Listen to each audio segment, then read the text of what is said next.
అయిన యేసు క్రీస్తుని గురించిన ఆ యొక్క శుభవార్త, ఆ యొక్క శిలువ సందేశాన్ని ఈ రోజు మీ మధ్యలోనికి తీసుకుని వచ్చాము.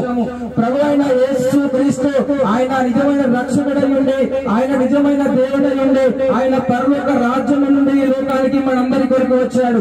ప్రభు అయిన యేసు క్రీస్తు 2000 సంవత్సరాల క్రితం ఆయన ఈ లోకంలో మానవుడిగా మనందరి కొరకు జన్మించి, మనందరి కొరకు ఆయన శిలువలో 2 చేతులు చాచి, ఆయన మనందరి కొరకు ఆయన కల్వరి శిలువలో తన ప్రాణాన్ని పెట్టి రక్తము కార్చి మనందరి కొరకు ఆయన శిలువలో మరణించాడు. ఈ లోకంలో చూస్తే ప్రతి మానవుడు కూడా పాపము చేసి దేవుడి నుండి తొలగిపోయాడు అని చెప్పి వాక్యం సెలవిస్తుంది.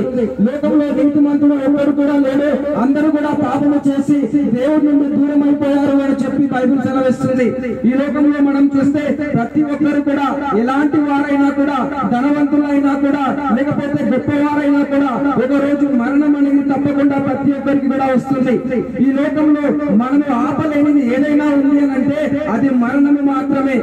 కానీ ఈ లోకంలో మనకి మరణం ఎలా వచ్చింది అని అంటే, దేవుడు మానవులను సృష్టించినప్పుడు, అంటే ప్రభు అయిన యేసు క్రీస్తు అనే దేవుడు మానవులను సృష్టించినప్పుడు ఆయన మరణం లేకుండానే సృష్టించాడు. కానీ మానవులందరూ ఎప్పుడైతే పాపము చేశారో, ఎప్పుడైతే మానవులందరూ దేవుడి నుండి దూరం అయిపోయారో, ఆ క్షణము మానవులపైకి మరణం వచ్చింది. ఆ యొక్క మరణము దేని వలన వచ్చింది అంటే పాపము వలన వచ్చింది. పాపము వలన వచ్చిన జీతమే మరణం అయితే, ఆ యొక్క మరణము వలన వచ్చిన జీతమే నరకము. మీరు అనుకోవచ్చు కదా, పాపము గురించి మాట్లాడుతున్నారు, మేము పాపం చేయట్లేదు, మేము పాపని కాదు కదా అని చెప్పి మీరు అనుకోవచ్చు.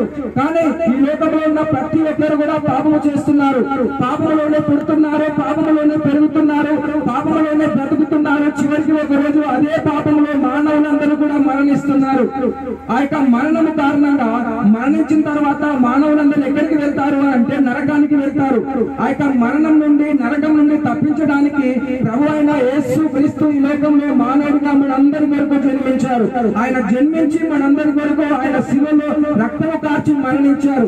ఆ యొక్క శిలువ బలియాగము, ఆ యొక్క రక్తము దేని కొరకు అంటే మానవుల పైన ఉన్న ఆ యొక్క పాపాన్ని తీసివేయడానికి, ఆ యొక్క పాపాన్ని తీసివేసి మానవులందరినీ కూడా ఆ యొక్క పరలోక రాజ్యానికి చేర్చడానికి ప్రభు అయిన యేసు క్రీస్తు ఆయన ఈ లోకంలో మనందరి కొరకు ఆయన శిలువలో రక్తము కార్చి ఆయన మనందరి కొరకు కూడా మరణించాడు.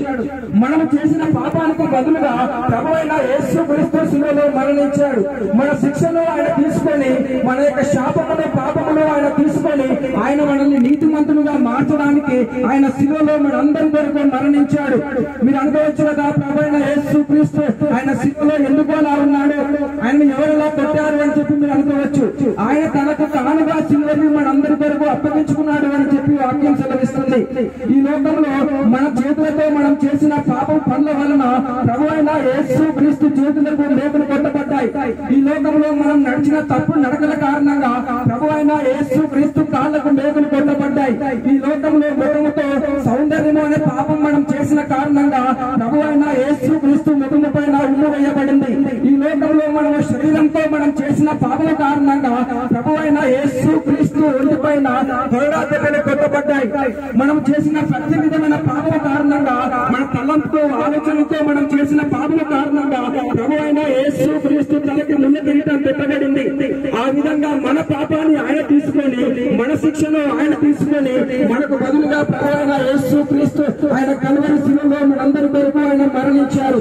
ఆయన మనందరి కొరకు రక్తము కార్చారు. యేసు రక్తము ప్రతి పాపమును కరుగు వేస్తుంది అని చెప్పి వాక్యం సెలవిస్తుంది. ఎవరైతే ప్రభు అయిన యేసు క్రీస్తుని విశ్వాసం ఉంచుతారో, ఎవరైతే ప్రభు అయిన యేసు క్రీస్తు దగ్గరికి వచ్చి వారి పాపములకు క్షమాపణను పొందుకుంటారో, వారి యొక్క పాపములు క్షమించబడతాయి. ప్రభు అయిన యేసు క్రీస్తు మరణించి ఆయన 3వ రోజు మరణా తిరిగి లేచారు. ఆయన మరణం నుండి తిరిగి లేచి ఆయన మరణానికి సవాలు విసిరారు. ఈ లోకంలో ఎవరైనా సరే మరణించిన తర్వాత వారి యొక్క సమాధిలో వారి యొక్క శరీరమే ఉంటుంది, వారి యొక్క చరిత్ర ఆ యొక్క సమాధిలో ముగిసిపోతుంది. కానీ ప్రభు అయిన యేసు క్రీస్తు ఆయన సమాధిని గెలిచి తిరిగి లేచాడు.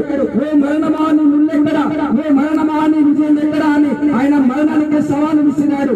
ఎవరైతే ప్రభు అయిన యేసు క్రీస్తుని విశ్వాసం ఉంచుతారో వారు కూడా ఒక రోజు మరణాన్ని గెలిచి తిరిగి లేస్తారు. ప్రభు అయిన యేసు క్రీస్తు అనే వారు కూడా పరలోక రాజ్యానికి వెళ్తారు. ఈ లోకంలో ప్రభు అయిన యేసు క్రీస్తు ఏమని సెలవిస్తున్నారు అని అంటే, నేనే మార్గమును, నేనే సత్యమును, నేనే జీవమును అని సెలవిస్తున్నారు. ఆయన దేనికి మార్గం అయి ఉన్నాడు అని అంటే, మానవులందరూ మరణించిన తర్వాత ఆ యొక్క పరలోక రాజ్యానికి, నిత్య జీవానికి చేర్చడానికి ఈ లోకంలో ఆయన ఒక్కడే మార్గమై ఉన్నాడు, ఆయన ఒక్కడే సత్యమై ఉన్నాడు, ఆయన ఒక్కడే జీవమై ఉన్నాడు. ఆయన దేనికి సత్యమై ఉన్నాడు అంటే ఈ లోకంలో ఉన్న ప్రతి విధమైన పాపము నుండి, శాసనం నుండి, అంధకార క్రియల నుండి, ఈ లోకంలో ఉన్న చీకటిలో నుండి, ఈ లోకంలో ఉన్న సమస్త విధమైన అంధకార శక్తులలో నుండి మనందరినీ కూడా విడిపించడానికి, వ్యాధులలో నుండి, సమస్యలలో నుండి, అనారోగ్యంలో నుండి, అలాగే వ్యసనములలో నుండి మనందరినీ విడిపించడానికి ప్రభువైన యేసు క్రీస్తు ఆయన మనందరికీ సత్యమై ఉన్నాడు.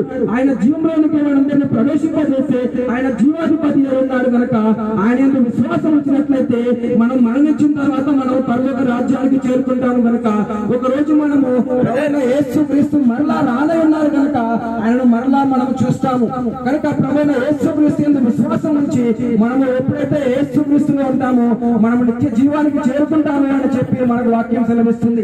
కనుక ఈ యొక్క శుభవార్త, శుభ సందేశంలో మీ మధ్యలో ఉంచి ఉన్నాము.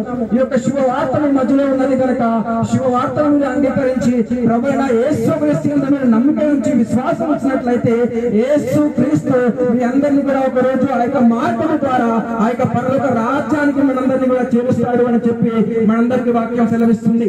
ఈ యొక్క మాటలు దేవుడు ఆశీర్వదించును గాక. ఆమేన్.